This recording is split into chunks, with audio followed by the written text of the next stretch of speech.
Ooh. Hi, everyone. Welcome to the TimingResearch.com Analyze Your Trade, episode number 129 for June 9th, 2020. We are recording this at 4 p.m. Eastern Time, and my name is David Cosmeter. I'm the creator of TimingResearch.com, and today we will be discussing your trade ideas. So today I have arranged for Samantha LaDuc to be our guest today, and Jim, the option professor, will be moderating as usual. And you'll get to see Samantha's screen today. She's sharing her screen, and you'll be able to see her charts and how she looks at the markets. So I'm going to go ahead and get started, and I'm going to turn it over to Jim. Okay, great. And thanks everybody for being here. We had a pretty good day. They tried to shake up the market a bit, but it hung in there pretty good so far. With us today again, Samantha LaDuc of LaDuc Trading, and she's going to be explaining some of her approaches and methodologies. But before we get started, for newcomers, Samantha, how about an introduction and a little bit about LaDuc? Sure. Well, thank you so much for attending. Yes, I am Samantha LaDuc, and I'm founder of TradingResearch.com, which is my website, and you can find a little bit more about services and free stuff that I do. Also put up both videos and blogs on occasion. And obviously, I am an analyst, educator, and trader, so I am available today to take your stock picks and give you my 2 cents, but I thought it might first be helpful to kind of give a back story on where I think the market is now, especially after 2 weeks of a maddening, fabulous run into value and dash for trash plays. Now we are approaching FOMC minute release and Powell on Wednesday, so market started to digest those gains and basically sell off a little bit. We got some distribution under the surface, and it looks like the mock imbalance to the sales side was 2 billion earlier. I think it paired off about 500 million. So profit taking has kicked in. Okay. All right. Well, we're going to go through the list here, and then after about half of them, we're going to go over some of the individual markets that you're looking at, individual stocks or whatever. Do you do just the stock market, or do you do options and commodities and currency? Oh yeah, I'm primarily options on equities. So Okay. Stocks, options, futures. I actually run several books on different time frames: chase, swing, and trend. So the stock review, if you will, to me is I'm only going to be able to help if I know the time frame, because everyone has a different approach, if you will, of their time frame, whether it's one to few hours, few days, few weeks, few months. So I really need to know time frame to be able to give a better assessment. And on that kind of like intro, I do trade for a living, so I support clients to do the same, and that's always the first question I ask: what's your time frame? Yeah, So that would be very important, because obviously you don't want to do short-term tactics with a long-term horizon, right? And it won't help. And I also have, retail versus institutional timeframes, and size and liquidity are so very different. I also trade options. So this is a very different beast, if you will, from, although it's based on the underlying asset, but it is still a little bit different. So I need a little bit more feedback as it relates to, do they want just time frame and also their vehicle for trading. Yeah. And one other thing would be that some people may have more than one bucket, meaning they have enough money to do a number of time frames, right? Correct. And yes, and actually there are lots of strategies. I have 2 trading room moderators, and one runs an advanced option book on my site, and the other a quant book. So there are lots of strategies, lots and lots of ways to make money in the market. The trick is not to lose it. Yeah. Okay, well, let's get started here with the list. The first one on the list is Tesla, and that's been going kind of nuts on the upside. So what are you seeing on Tesla? Well, I would love, first of all, can I do a little bit review, because I'm worried about one, market direction. And that really matters, because obviously tide lifts all boats. And then whoever did put the Tesla, or folks that did put the Tesla, really want to know what the time frame is, that because we're approaching all-time highs. I mean, whether you look at this quarterly, monthly, weekly, we got a potential double top here. Everyone is very bullish Tesla to 1,000, because that's, most likely.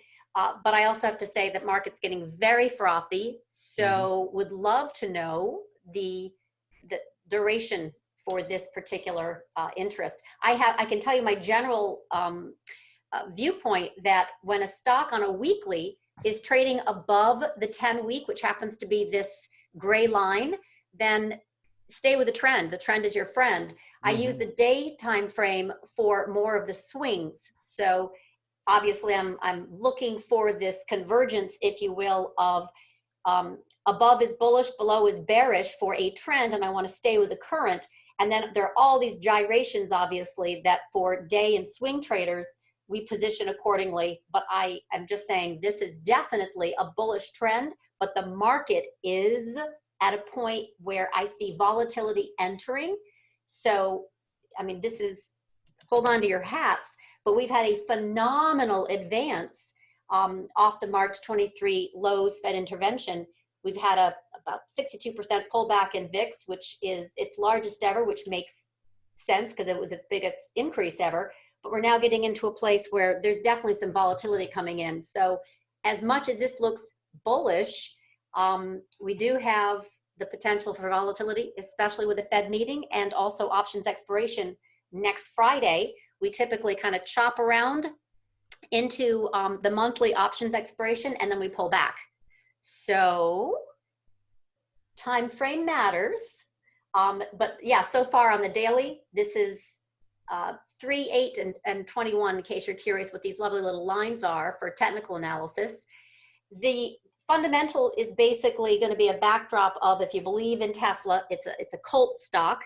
It is, gosh, 165 billion in market cap, which is, by the way, 100 billion more than GM and Ford.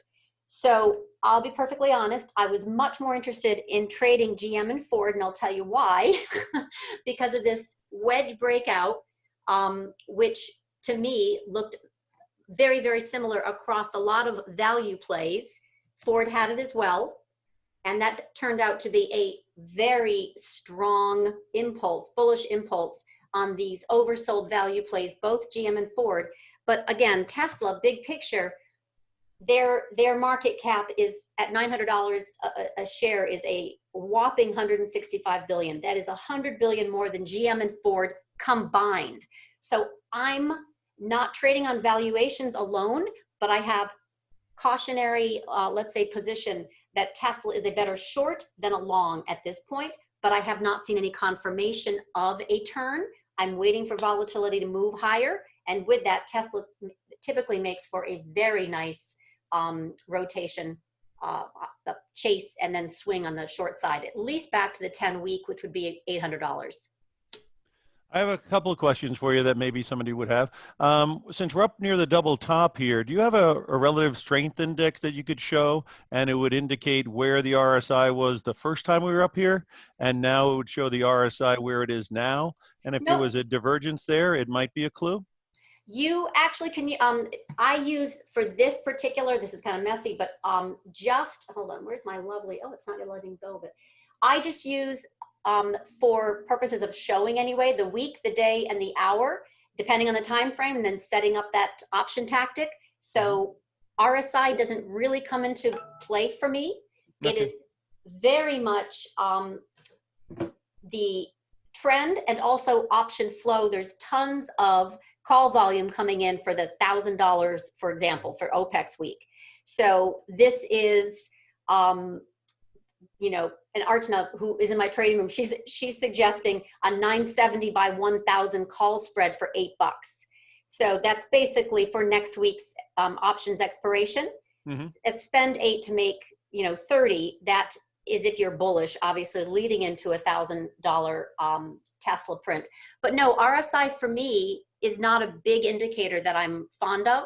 I'll look at option flow. I'll look at, I just thought there could be a divergence, you know, because if you're at a double top, sometimes if the RSI has been very lagging on the new high or the new top, sometimes it's an indication that it's not as powerful as you think, and that divergence could give a clue. You know what I mean?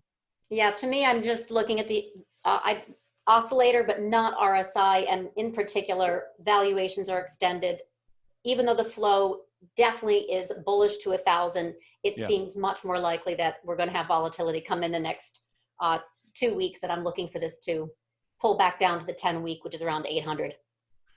We're about 87% above the 200-day moving average, which is really meaningless with this kind of stock because it just goes wherever it wants to go. But in Right, this no, the in this 10, neighborhood, would you consider some covered call writing or collars? I'm not, by the way, I wasn't saying the 200-day. I don't look at that so much. I look at the Right. 10-week. Okay. Yep, the 10 week's only 800. That's Okay. not hard to imagine. I mean, Okay. we had an abrupt about face that brought us to the 10-week, back in February timeframe. So I'm looking more at the 10-week as a price target should we start to roll over. But right now it looks much more likely like the sentiment is higher to that 1,000 print. Overshoot the high of 969 and tag 1,000, and then we'll see what happens. But Yeah, it definitely has great momentum. With regards to Microsoft, next one up. in strong holding many safety trade, because the market just seems to, as you know, the top 5 in the S&P are the go-to plays no matter what. Passive investing, it's just buying begets buying. Microsoft, also strong institutional holder, also at a double top, strong. It hasn't done anything wrong. Once it got above the 10-week, same thing. It's been just a beast. I am, again, depends on the time frame as far as holding. Is it a few months? It has done nothing wrong. Is it we're going to have volatility come back in and retest the breakout at 179? That would be more likely my contention. We had value obviously take off for the month of May and then really kick into high gear the first week of June. Today, momentum and yesterday started to percolate back up and value came way back down. But for me, this is outside of the Keltner channel on a weekly. We have, again, weakness underneath as far as distribution. There's selling. By that, I mean the market. There's a sold to you that's just started today. And I don't just mean the mock imbalance to the sales side, but we have the Fed meeting tomorrow. Will we get a continuation of the yield spike that started a few days ago? Who knows? This is what I'm talking about for volatility coming in, and then Microsoft pulls back. It's just very strong stock, no question, but we have to have this continued sentiment, and I see volatility coming in to the end of this half and after options expiration. So same thing. This to me hasn't turned. It's still strong, but I'm looking for one now. Mm-hmm. Overall, would you say it's really not a market of looking for a lot of sells, but maybe looking for pullbacks to acquire?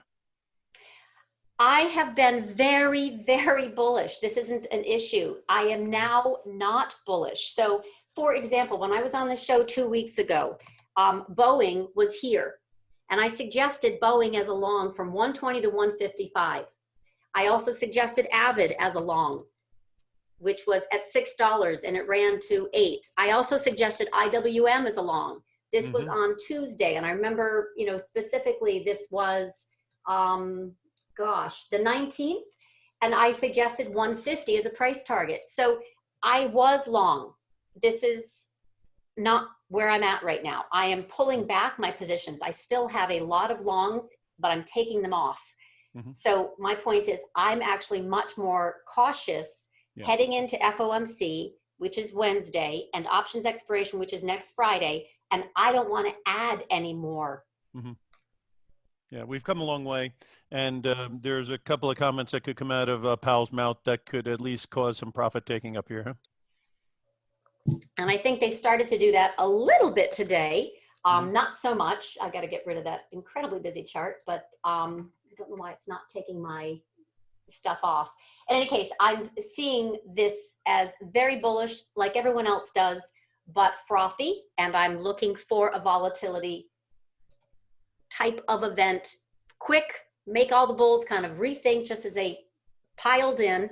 We have a lot of retail money that came in. We got a lot of hedge funds that have been shorting these oversold, value plays, and then they had to do some covering. We definitely have CTAs that went long at the top. I just think there's going to be some gotcha moment and rethink the whole thing, and we could come right back down. So I'm not right now bullish. I was when I was here 3 weeks ago. You'd have a different tune at 3,000 on the S&P than you do at 3,200. Totally. Yeah.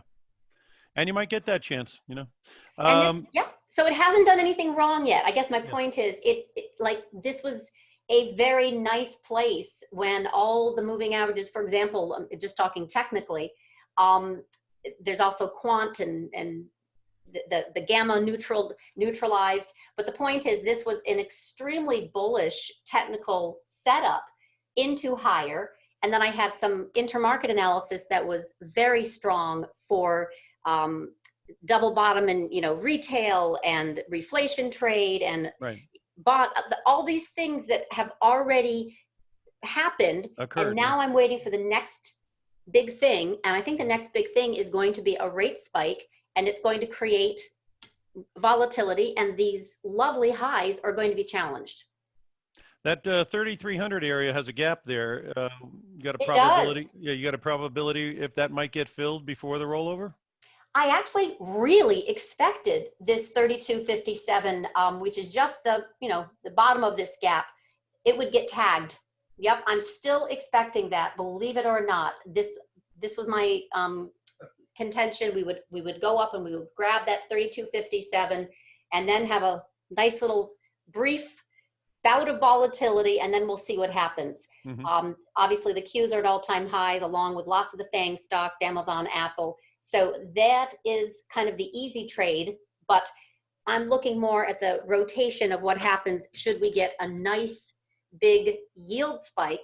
And it has a similar formation as Boeing, not exactly, but the point is, this was a nice setup for much higher from that one, when I was here, literally 114, 120, and it ran all the way up to 235. I'm looking just at this particular, thesis of the MOVE index, which is the volatility of the Treasury.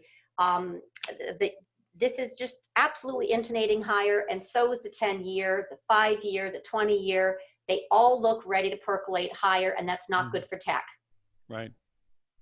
The next one up is Apple. Everyone is looking for the 5G and the new phone coming out. I think people are optimistic that there's going to be money out there to run after that. And today it certainly had a great day. How do you feel about Apple? Yeah, they're front running that for sure. That news also this morning that they're going to be doing their own chips and not using Intel for their Macs, I guess, in 2021. So lots of safety in Apple. It hasn't done anything wrong. Same premise. We get a rate spike. They're going to rethink that. But until then, this is, to me, clear. Sentiment is very frothy. We need an event to cause it to come down. Otherwise, they're going to hide out in Apple. So this has been no brainer. I don't think this is going to have any, we need to see, tops are obviously a little bit easier to see because we can see like you said, the divergence underneath the surface. I'm not seeing a lot of divergence except in the overall market structure, whether it be the put call ratio, whether it be some of this distribution in selling under the surface, which isn't something that is so easy to see, but I'm talking about, this is a volume indicator, for example, an intraday. I mean, I can see when the market is very, very, very bullish, this is intraday, and then it starts to sell. So same thing, very bullish, several days, and now it's starting to sell. So do I want to be buying Apple here at the top? Absolutely not. Right. But not even a little. Yeah. But if you're in there, it's a nice ride. And this would be an area, like I say, you'd probably price out some out of the money calls and see if you could generate some cash, right? Are you talking about selling the calls? Well, I'm saying, if you think it's a little bit frothy up here and we're at 345, and I'm sure on a day when it's up $10, the calls must be expanding a little bit. So I don't even bother. So to me, this is ride it until I see a turn and then reverse.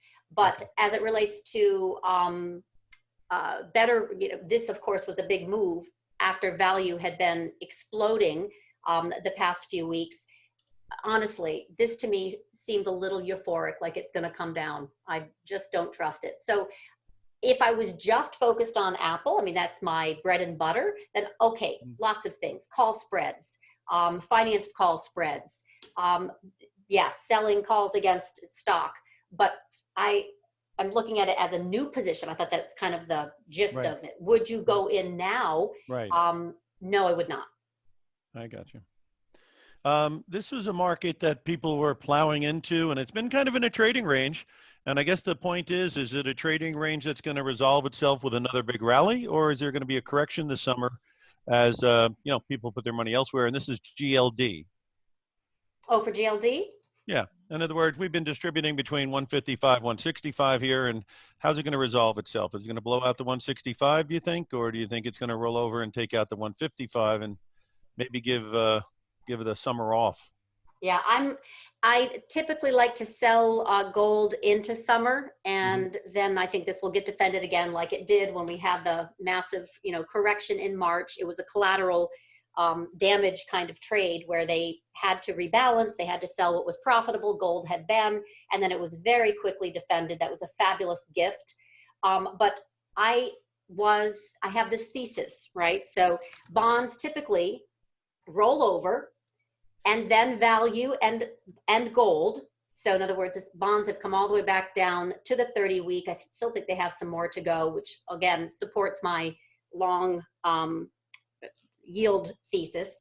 Gold to me looks like it still has more to fall. And I use some intermarket analysis on that as well, which I can show you real quick. So let me might as well show you. All right, so did I put this together yesterday? Yes. So this is just, I'll show you the gold, for example, in a minute. By the way, this is value and why. This is a client newsletter that I gave on Monday, and I do know that I have gold in here, and I want to highlight it because it's important. So here it is.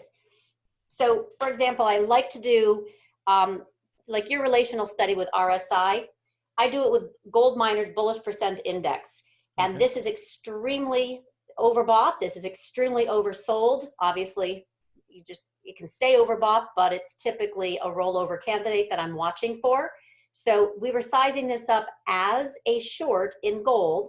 TLT was a better short, but nonetheless, they kind of go together, especially when we have higher real yields, which gold does not like. So this is something that I am seeing as a short, actually. Now we've only tagged, we've come back in, we've tagged, and we could bounce up here, but I still see gold as more of a short term, especially with a rate spike thesis. How about GDX? Obviously, that's a big gold. Yep, same ETF. idea. That is GDX, actually. So my point is, I use this for gold and for miners. So GDX is right here. You can, Bollinger had a big, huge standard deviation outlier event where it just exploded down and then back up. This is gold itself. To me, these are softening. Now, I don't think it's going to be down and out, but I definitely see weakness in gold that then will get supported. And they do happen to time often with FOMC decisions, whether, rate cut, for example, gold loved it, right? So I am watching as it relates to monetary policy, but just from an intermarket relationship, it looks weak. So to me, I would like to buy it lower. And another example to show intermarket is this gold continuous contract to SPX. One of the reasons why I was very bullish was this ratio, it's ratio analysis and relative strength, if you will, long gold and short SPX, but this has since come in and it hasn't quite come back into support enough to bounce. So that's another reason why I've been watching this indicator for a better bottom. In other words, a better time to buy gold. Another big picture is gold continuous contract on a monthly, which obviously we're into a new month. Wouldn't surprise me if we come back to this trend line. This is trend line from 2001. This happens to be the dollar yen carry trade, USD JPY.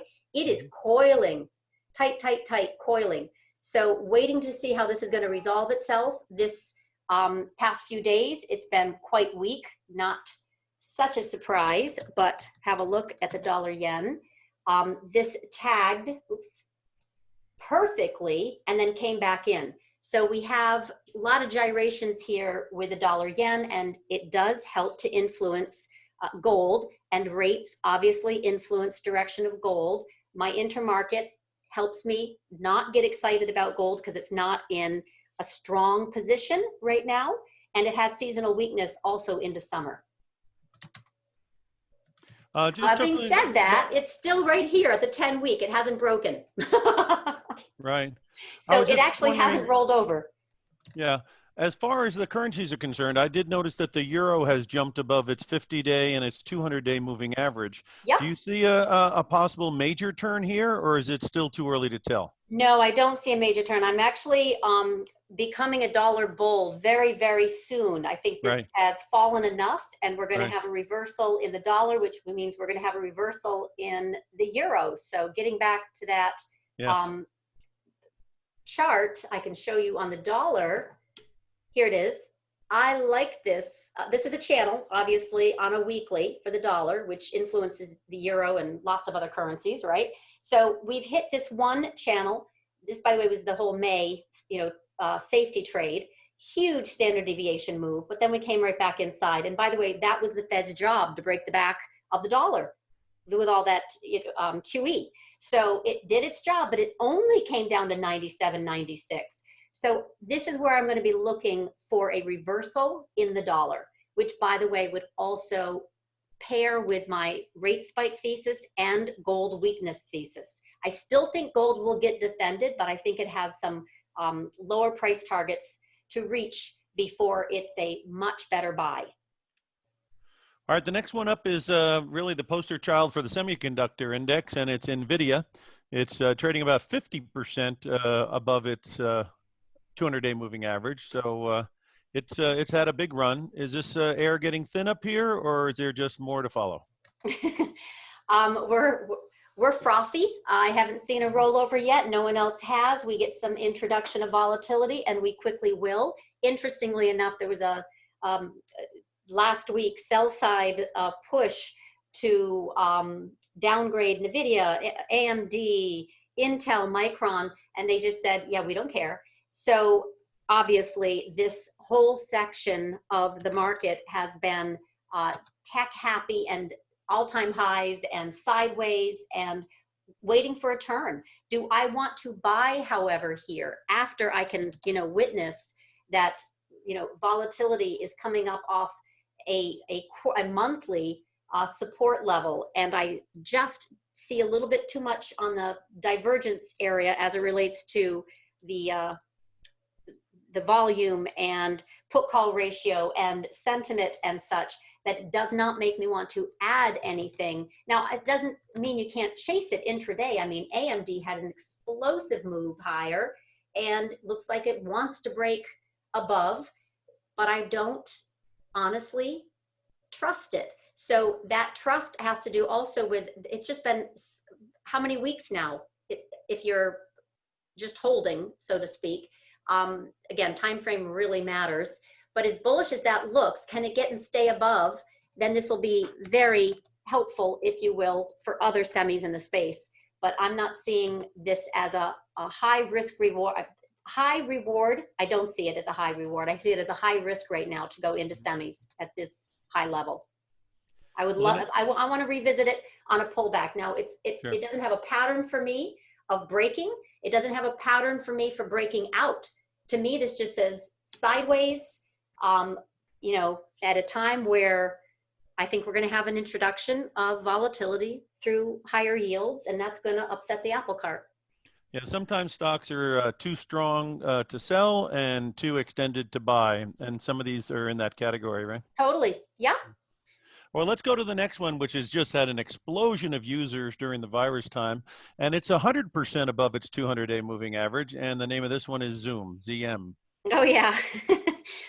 Well, the metrics were great on this early. So, first of all, it has been a love child of the growth cult favorites and IPO group, since it went through its IPO, high, if you will, after this dip. So this has been a screaming buy anyway since 107 area. It has stayed firmly, even though it's had a big range, if you will, of volatility for this size stock. It has stayed firmly above the 10-week. It's extended. Yes, work from home.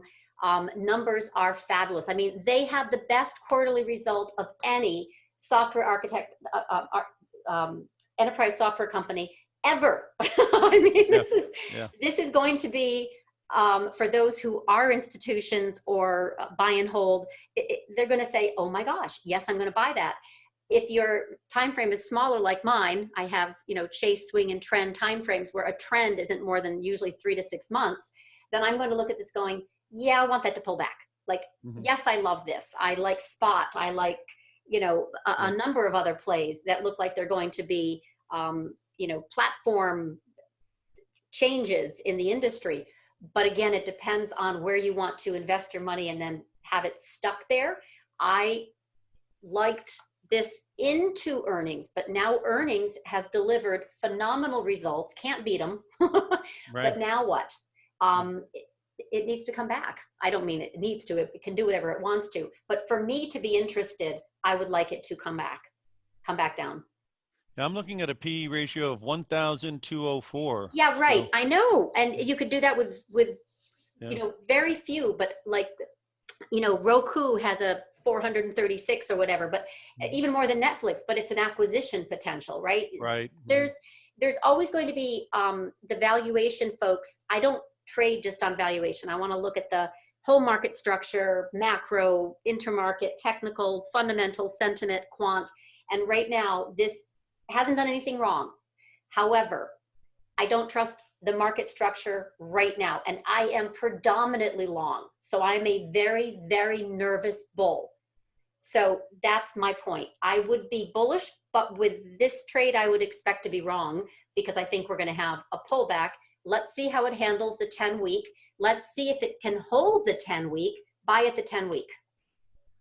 Mm-hmm. Well, this next one, people are telling me that this thing's come a long way, and this is the week that you should have taken some chips off the table. And today they took some chips off the table, and this is in XOP. Because oil has had the big run up to 40, and now people are thinking it might be time to take a pause. What do you think of XOP? Yeah, I have really liked the oil and gas space, and I'll show you that again. When yields pop, they pull commodities up with them. So I am definitely interested in the reflation trades, but in particular, the ETFs, I'm looking for a particular chart to show you for XLE, and I will get to it. Hold on, patience. Because this frames my, okay, so my sector recommendations have been in these, oversold value plays, right? So small caps, and relatively speaking, they still have room to go. This is on a weekly, still has strength. XRT, I have loved since this double bottom, and it has now come all the way back up. It's basically 46, 45, 46. So these ETFs, I'll get to energy. This is banking. XME is still a major laggard. So it has the most to catch up, in my opinion, from these ETFs that I like, basically, or these sectors, I should say, that I like. But here's the space of energy and SPY. XLE is the larger one because it has the majors, Exxon, Chevron, etc. So I like to measure this, but I could use the same with OIH, XOP, XES. It all depends. They're smaller ones. So, the exploration companies, oil and gas, the drillers. But this is so oversold, and this is not just the negative print for oil, right? We went negative 38 in crude, but XLE was only negative 1% on that day that we had that historic drop. I love this RSI in particular, with this inverse head and shoulders and intonating higher. So right now we are still moving up, because this was from the 7th, it was the weekend. So we had a big move yesterday, and then we had a pullback today, but I still think we have some room higher. So XLE to me is a better horse to pick than XOP, But the whole Mhm. group, in my opinion, still has room to make up on the upside. On that XOP, I was noticing the 200-day was around 71, and I see that this week's high has been about 71. Any merit to the using the 200-day as a possible resistance point? Oh, absolutely. At tag 200, this is the 200 on my daily chart. I Right, still really like to use a weekly chart, kind of like, grandparent, parent, child. right. And for me, there is a nice, well, obviously, nice is all relative. Did I catch that? Yeah. So there's a gap, 73 and a half, let's call it. Also the 50-week. If we were to get above that, it'd be very bullish. Right now, I'm excited about this whole space because it was moving and then it got above the 10-week, shallow pullback, above, and then it broke out. And this, to me, this crossover of the 21 and the 10-week is extremely bullish for a trend reversal. So right now we're just screaming higher because of the Chesapeakes of the world, Right, right. the components that make up XOP. Now today they had a terrible, down day, but yesterday they were up. And by the way, it hasn't even taken out. This move higher in XOP yesterday was 12.5%. We're down half of that. Okay, more than half, but you know my point. So we haven't even come into, The gap. some areas where we broke out. To me, I would like to see this obviously settle and turn and then head higher. So for XOP, this weekly is gold for me. If this can maintain, let's call it the 63 and a half, right? Mm-hmm. This is for me bullish above, bearish below, and this now is a channel. Mm-hmm. So depends on time frame, but that's also a way to structure an option tactic if you have a belief that we're going to kind of ping pong in here, for example. But I still like the energy space. I think it's done a wonderful job. This was sideways digestion, then breakout, and now it's digesting again. But it's a little bit more choppy and dangerous. This is true. Next guy up is Stack. I'm sorry, Stack Technologies, WORK. Yep. So they had their earnings, Mhm. and they kind of disappointed. So their metrics weren't that hot. They pulled, this was actually, it kind of indicated they weren't going to have such a good earnings potentially. That was a bearish engulfing, drop below the 3, the 8, and the 21 on a daily. Still above the 10-week though. It's still a work from home play. It's still an IPO that's, liked and all that. And the same day they announced earnings, they announced a partnership with Amazon. So that very likely probably saved them Mhm. a further fate. This has been really choppy. It hasn't been so easy to trade because you're excited about it and then it just kind of goes sideways, one big drop in March, but it really just started to break out and then it disappointed with earnings. But to me, it's on its way to this trend line. That's a magnet for $30. Mhm. And one thing that Archana, who's my advanced options trading room moderator, she likes selling the $29 puts Mhm. as a way to, not even worried if she's exercised, but in particular, just that's the strategy that she's using to trade work. But I want to see how this does at 30, basically, as far as whether to re-up. Can it hold that level? Or if it breaks, we're going to obviously, the 200 days is going to be a magnet. Yeah, there's another one that was about 60% above its 200-day average, and now it's obviously filling in some of that differential. And as you were saying, if the market is frothy, some of these things I'm mentioning with the differential so high between the longer-term averages might be another indication that if anything comes out, there's some gapping down that could occur. And there is actually a bunch of air pockets below. So Yeah. SPX has done a wonderful job, no question. And I should say the Fed, with 8.5 trillion and no question, retail accounts exploded. And not just Robinhood, but Schwab also, indicated that 27 of the 30 days last month were their highest volume days ever in trading volume. Their number of new accounts opened was I think 168% increase. The point is there is a big rush of retail money.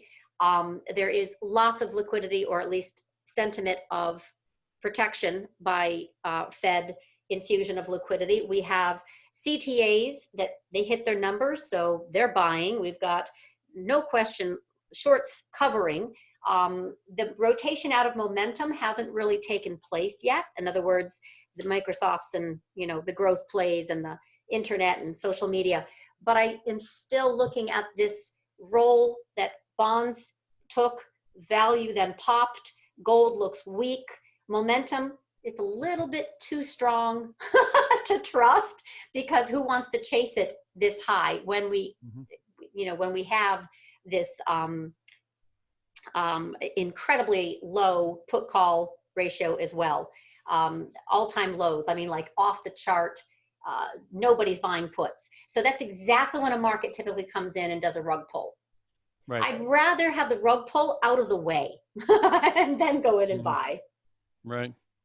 With regards to gaming, we have one on the list, PENN, P-E-N-N, and of course you've got DraftKings, which has gone nuts, and also Churchill Downs, which has had good runs.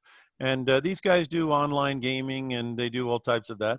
PENN, or even your feeling on DraftKings, you know, what do you think? Yeah, no. Uh-huh.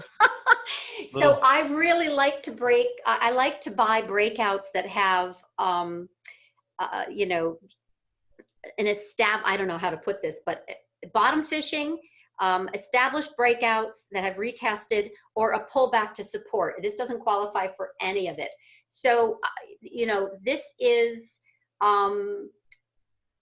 you know, it's met its directive here. I think Deutsche Bank had, you know, it at $33, $34, and it hit it. Right. Now they're downgrading it. I think there's very much, they've done their, you know, Barstool acquisition that was just absolutely unrelenting fervor, if you will. But now I think it's tired. This is, it's going to also, I don't know, meet expectations. It's hard to believe it's going to meet expectations. To me, this is run its course. It's time to digest and see if it can, you know, not impale itself and retrace a lot of these gains, because it went up quite fast, and right now it's starting to look like it really got weak by closing underneath the 21. I'm not seeing any sizable puts, honestly, in it, at least not today. No, they're still all chasers, you know, in other words, short duration. And I think, again, I think DraftKings and Churchill Downs, CHDN would probably look the same. But DraftKings is becoming very popular. What does it look like on the charts? DKNG. Yeah. That has big people in it. Yep. Kraft up in New England's in on it, and George Soros owns some shares in it, and I guess Disney's in on it in some way, shape, or form, from what I've read. So obviously something's going on there. It's hot, hot, hot. The problem that I have, obviously, is the same thing. Can it come back, and let's see how it holds? It's very extended. Forget the 200-day, but also from the 10-week. I am, and again, depends on the time frame. If this is, you know, paradigm shift, and this is how all sports betting is going to be done, and it doesn't matter if it moves around 20%, then fine. You have your fundamental thesis for, you know, reasons for trading Tesla long or Penn long, or what was the Zoom long. But honestly, if we have this, you know, economic turn this summer, whether it be, again, missed expectations, earnings are coming up, the buyback blackout period is also coming up, there's going to be a little bit more concern of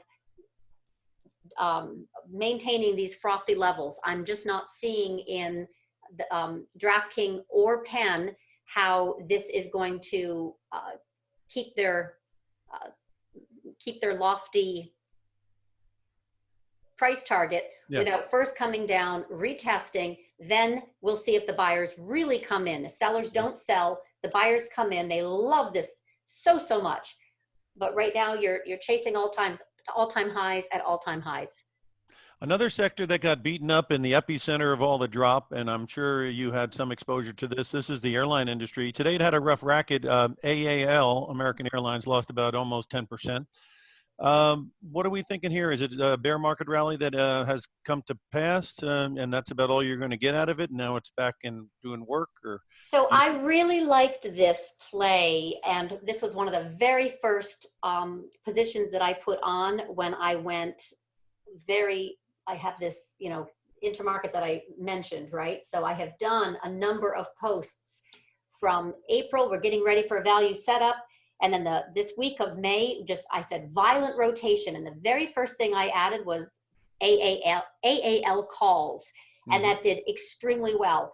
Case for value over momentum. We had more strength on that, June 1st, which was basically last week. I did a financed call spread and it exploded, 43% the next day. Never expected that, right? It was for July. So this caught a lot of people off guard because it was so explosive so quickly. And now that it hit the 200-day and it's coming back. I'm actually in puts, but I kind of regret it. So I've traded this twice to the long side and then added puts. I don't think it's going to work. I think that this is, clearly if I can get down below 17, we can retest this air pocket. But right now I'm not expecting too much more. In other words, I think 16 is a short, and then we'll see if it's defended.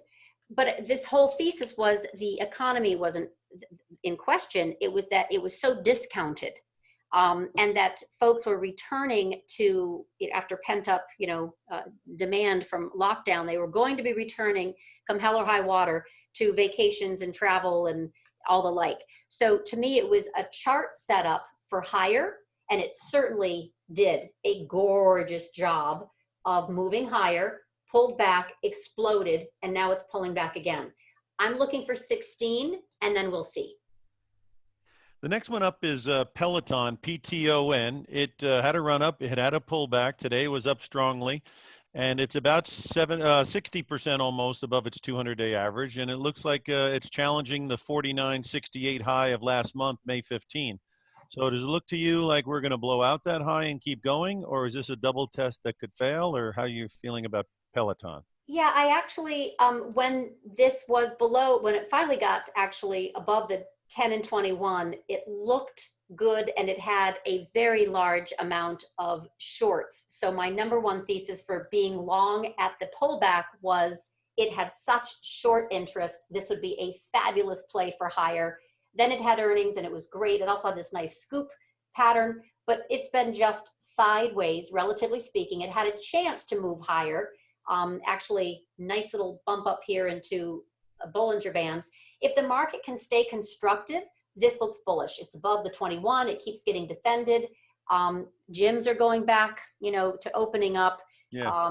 But, fact remains that it did a very good job, despite all the obstacles and, shorts, if you will. It's still above the 10-week, which is bullish. It still has a nice amount of options, which I personally like. Anything with lots of liquidity, and I can see if there's positioning, further out in time. So it hasn't done anything wrong. It actually was of interest to me. Let's see. Archna noted that the Peloton had about 20,000 in call volume for the $50 calls for OPEX. So the bullish bent is definitely still higher. I don't, consider it coronavirus anymore. It's just, it made money. Well, the other thing also to bring up is the fact they have a subscription business, and anytime you hear the word subscription business, people love it. They do. That annuity business is absolutely gold. Right. It's an IPO stock that has not done. It's a fashion stock. It's an IPO stock. It looks fine. It just it doesn't look like a short. I want to see it obviously get above and stay above 50 for continuation. And also, what type of subscription service do they have? Is it sticky, or is it a month-to-month deal or something like that, Yeah, for me, there's not a lot of information in this chart because it's really, less than a year old, but there's a lot of information in the sentiment. The option flow is perpetually bullish, and the chart is staying aloft even if we have a soft day. So it's definitely still in play. The next one up is in the healthcare sector, and it's called One Life Healthcare, ONEM. It was up a little bit today. It's Another IPO with very little info. right, right. Yeah, this one is too thin for me. So Mhm. I would, the health information space, yes, awesome. Peers, I mean, not really. What am I doing? E-health, yeah. To me, there's not enough information in this one, either option liquidity, chart, it's doing fine. It's obviously above 26, it's above the 10-week, but I have no edge on this whatsoever. Sorry. You Why know don't we, about it? not Share. really, but why don't we throw out IBB? It's had a big run. It's up near the highs. It's been distributing between 130 and 135. Maybe you could make a call here that could help somebody who's in the biotech sector. The biotech honestly looks fine, but I'm interested in a big pharma. Like, for example, this little news or rumor that Astra was approaching Gilead proved to not be, spot on. Gilead is actually one of my larger positions. I am very bullish Gilead, and every time it comes back down, I buy it. I happen to do a finance call spread pretty much all the time, buying it. To me, that's just been the best risk reward for very little, as far as, a few dimes of debit and massive return. So I just keep buying this every time it comes back. So for biotech, you got lots of them, right? The world is very big. But my favorite is Gilead. Let's Mm-hmm. see, which was, that was the news. And was there something else in the biotech space today that popped up? I can't remember. No, I can't remember what it was. What about Moderna mRNA? It was Yeah. talk of the town, and then it became the scourge of the West, and now it's around $58. What do we do with Moderna?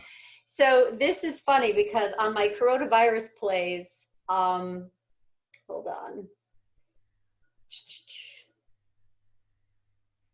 All right, so I recommended that on 224. And the reason why I liked it was obviously it had the buzz as far as vaccines. And now there's a whole vaccine tracker, so you can see which ones are actually doing, what at what phase.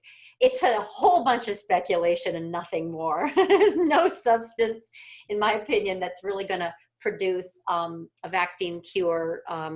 Gilead at least has an actual treatment, but Gilead has also been a widow maker for years. So I have other reasons for liking that over Moderna, but that was recommended on 224 and it continued to behave really well. Again, above the 10, got way extended. And here's a perfect example of when a stock just gets too big for its britches and comes right back. It's still above the 10, but to me, this is very dangerous. But it has been very tradable. I mean, it's had nice wedges, nice breakouts, come all the way back, basically get defended. Look at this Humpty Dumpty on a wall. It's like just hanging on. So, this to me is not a real or viable safe play at all. It's pure speculation, Mm-hmm. but it's been fun. I just don't have any long-term hope for it. I use it only for trading. Let's just jump a couple of things in here that aren't on the list, like the healthcare providers, United Healthcare, UNH, Humana, UHM, and then HUM, I mean, and Cigna, CI. They've all had big runs. People have obviously got some gains in there. Is there this thing distributing here and expect a pullback, or do you think it's a pause to refresh and just keep going? I like to pull back and look at the healthcare ETF XLV first to get an idea. And Right. above this, 103 is bullish, below is bearish. Mm-hmm. So it's been trying, right? And it Mm-hmm. hasn't been a go-to sector. It had been, right, since the March lows. I mean, that's stunning, along with XLK and, the FANGs. But honestly, until we get some movement off of this 103 area, one way or the other, it just doesn't interest me. I want to see some movement. So you're talking about, this was a great political trade for a while, but basically it looks extended, like it needs to come back and support. Which one were you looking at? UNH, Well, right? UNH, and Yeah. then of course you've got Cigna, CI. They all look Yeah. the same. and Anthem, they all look identical, as if, Right. yeah. So to me, they haven't done anything wrong. They're still above. There's Anthem as well. There's, yeah, they totally all look the same.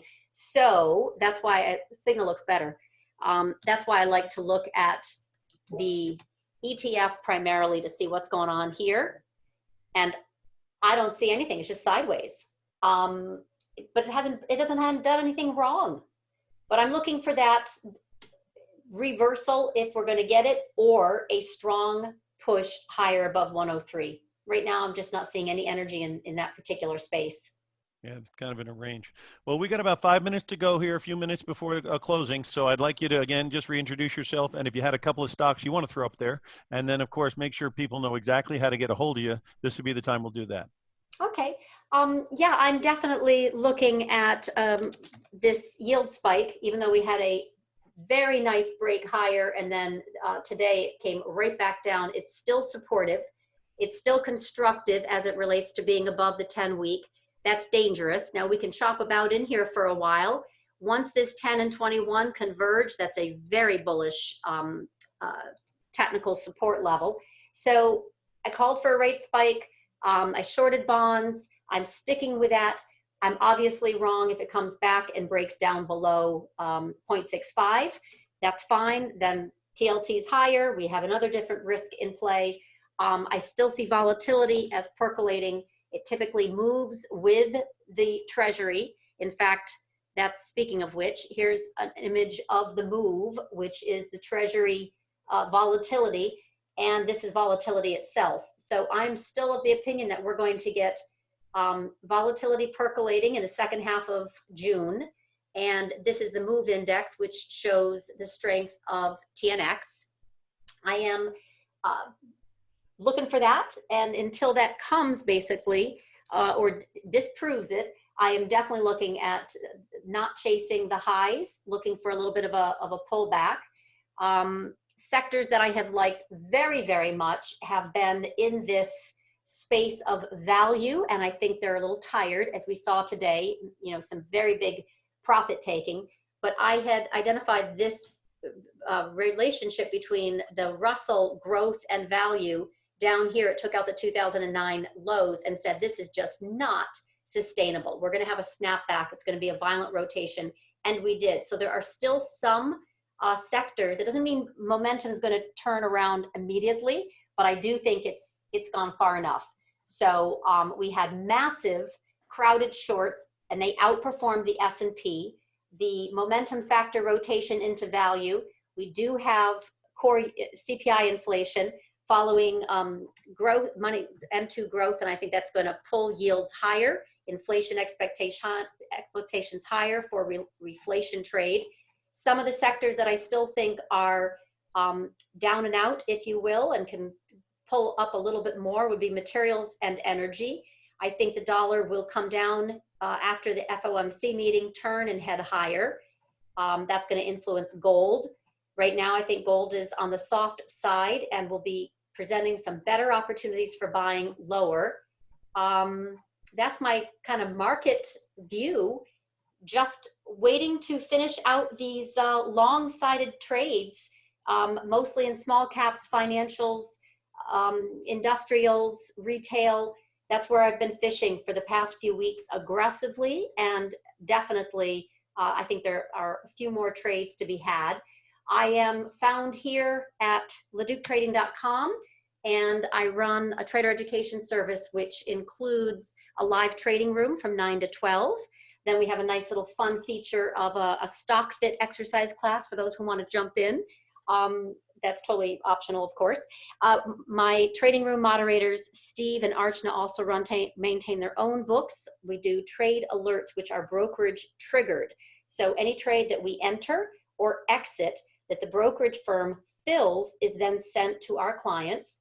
I also obviously write stuff. It's research, and it has to do with my macro views or the intermarket sentiment, quant, fundamental stuff. That's both retail, and then I have a product for institutional. That's where you find me. If you're curious on some of my social media, I can be found here on Twitter, StockTwits, Facebook, the usual suspects, as well as a YouTube channel, which I'm just trying to kind of beef up and add some content there. So LaDuc Trading is the YouTube channel. And I wish you all a fabulous afternoon. I hope it was helpful, and stay safe out there. Well, there's a lot you bring to the table, Samantha, so I do encourage everyone to go on the website and contact you and make sure you get all the details and see how it fits into the, obviously, toolbox of what everybody's using out there to try to make some money. Thank you very much for inviting me on. I appreciate it. You bet. And I'm Jim, optionprofessor.com. So for those of you who'd like to get a newsletter that I call it a weekly update on all the different markets, from stocks to bonds to commodities, etc. Just simply email over optionprofessor@gmail.com, and then you can get in the queue and receive it on a weekly basis. Right now, I'm going to be turning it back over to David. And again, thank you very much, Samantha. It was very entertaining and also very educational. Thanks. My pleasure. Have a great evening. Bye. All right, that's great info today, so thank you. And just a quick reminder to everyone, be sure to subscribe to Timing Research on YouTube or your favorite podcast network. And you can also go to TimingResearch.com, where you can get access to the recording of today's show as soon as I can get it posted, or any of the past shows as well. And just want to give a final thank you again to my guest for today, Samantha LaDuc of LaDucTrading.com, and Jim, the option professor at optionprofessor.com. Thanks, everyone. Thanks, David.